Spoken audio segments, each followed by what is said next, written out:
रमज़ान की आमद के साथ ही दुनिया भर में मुसलमानों के यहाँ दस्तरखान भी वसी हो जाते हैं। मुख्तलिफ मुल्कों में सहर और अफ्तार के लिए कौन कौन से पकवान दस्तरखान पर सजाए जाते हैं। यकीन टीवी के व्यूअर्स को सबसे पहले लिए चलते हैं मुकद्दस तरीन शहर यानी मक्का मुकरमा, जहाँ रमज़ान की आमद के साथ ही उम्रा ज़ायरीन की आमद में भी कई गुना इजाफा हो जाता है और दुनिया भर से आए अकीदतमंद काबा शरीफ के सामने बैठकर रोजा इफ्तार करना अपनी जिंदगी का हसीन तरीन लम्हा समझते हैं। मक्का शरीफ में बिछाए जाने वाले दस्तरखान की लंबाई कमोबेश 12 किलोमीटर होती है, जो काबतुल्लाह के गिर्द बिछाया जाता है। रोजाना 50 लाख खजूरें और आब जमजम की 20 लाख बोतलें इफ्तार के दस्तरखान पर सजाई जाती हैं। यहाँ रोजाना लाखों रोजेदार इफ्तार करते हैं। ये दुनिया का सबसे बड़ा इफ्तार का दस्तरखान है, जो महज 10 मिनट में सिमट जाता है और फर्श धुलकर साफ भी हो जाता है। एक अंदाजे के मुताबिक इस पर यौमिया 10 लाख सऊदी रियाल लागत आती है। बात करें इंडोनेशिया की, तो यहाँ इफ्तार को बरबुका पुआसा कहा जाता है। माह मुबारक में शाम होते ही यहाँ जिंदगी की लहर दौड़ जाती है और बाजारों की रौनक दोबाला हो जाती है। यहाँ भी आम तौर पर लोग खजूर से या फिर किसी मीठी नरम चीज से भी रोजा खोलते हैं, ताकि दिन भर का भूखा पेट बगावत न कर दे। इसके साथ ही ओंडे ओंडे की गोलियां खाई जाती हैं। ये इंडोनेशिया में माह सयाम की सौगात मानी जाती है। ओंडे ओंडे की गोलियां पान के पत्ते को पीसकर इसमें खजूर का शीरा मिलाकर बनाई जाती हैं। फिर इन छोटी छोटी गोलियों पर ताजा नारियल के तराशे छिड़क दिए जाते हैं।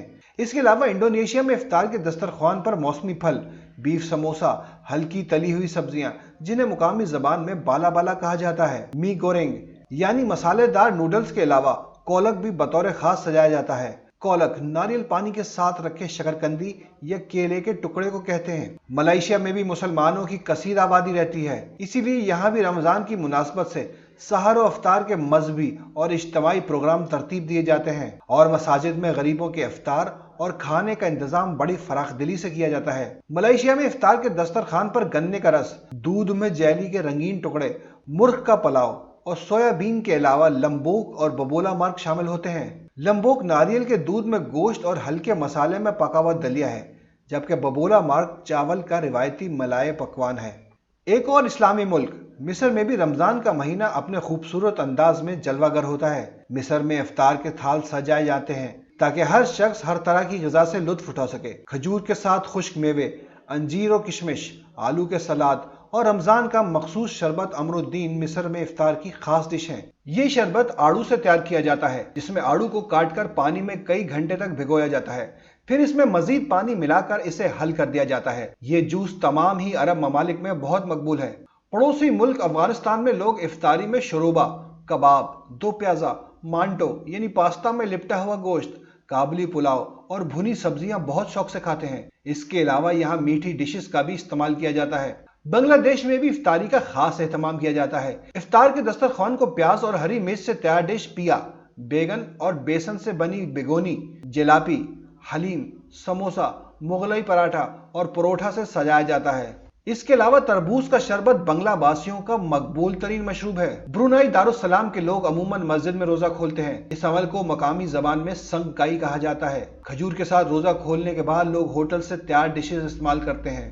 कहते हैं इफ्तार का दस्तरख्वान खातून खाना की अमूर खानादारी और सलीका मंदी का नमूना हुआ करता है। पाकिस्तान में भी सहर और इफ्तार के दस्तरखान सजाने का खसूसी एहतमाम किया जाता है। सहरी में अमूमन शोरबे वाला सालन, दही और लस्सी इस्तेमाल की जाती है। इसके अलावा खजला और फैनी भी सहर के दस्तरखान का लाजमी जुज है। इफ्तार में खजूर के साथ चटपटी दाल, शामी कबाब, कलमी बड़े, आलू पालक बैंगन और प्याज के पकौड़े, दही फुल्की, फ्रूट चाट और मौसम की मुनासबत से मुख्तलिफ मशरूबात लाजमी शामिल होते हैं। आपके यहाँ सहर और इफ्तार के लिए क्या इंतजाम किया जाता है, हमें कमेंट्स में ज़रूर आगाह करें।